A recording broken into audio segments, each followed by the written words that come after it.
jälle, tänane teema on küttekeha kõrbemine.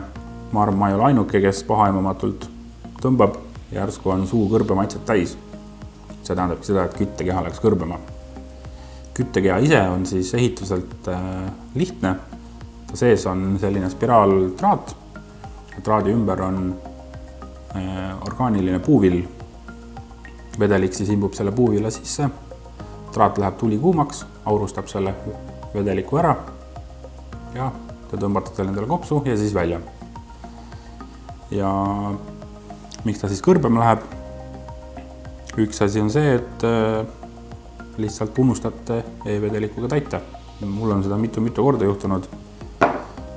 Lihtsalt olen omas momendis, ei pane tähele, veibin, järsku on vedelik otsas, tõmban ühe mahvi veel ja läks kõrbema. See ongi sellepärast, et puuvill oli kuiv, ei olnud uut vedelikku, mis seda niisutaks ja kõrbema ta läkski.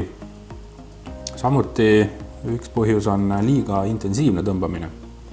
Kui te tõmbate 5 pikka mahvi järjest ja peale seda siis kohe otsa veel 5 pikka mahvi järjest, siis see e-vedelik lihtsalt ei jõua puuvilla niisutada ja puuvill jällegi läheb kärssama. Samuti on asi ka seadistuses. Igal küttekehal on oma mingisugune võimsuse vahemik, mille keskel ta töötab ja kui te sellest üle lähete, siis jällegi küttekeha läheb kõrbema. Samuti võib küttekeha kõrbema minna ka, kui ta on täiesti uus. See juhtub siis, kui te vahetate küttekeha ära, panete uue sisse, kallate vedeliku paaki ja hakkate kohe tõmbama. E-vedelik lihtsalt jällegi ei jõudnud imenduda, puuvill oli veel kuiv ja läks kõrbema. Selle vastu aitab siis peale täitmist ootamine umbes 3–5 minutit, kuid samuti võib ka küttekeha kas keskele torusse või mõndadel on ka külgede peal avad sinna sisse tilgutada paar tilka e-vedelikku. See kiirendab kogu seda protsessi. Aga samuti küttekeha läheb kõrbema lihtsalt nii-öelda siis vanadusest. Küttekeha tuleb õigel ajal vahetada. Kui te seda ei tee, siis kõik need e-vedeliku magusad maitseosakesed seal ladestuvad, jäävad sinna sisse, lähevad kõrbema.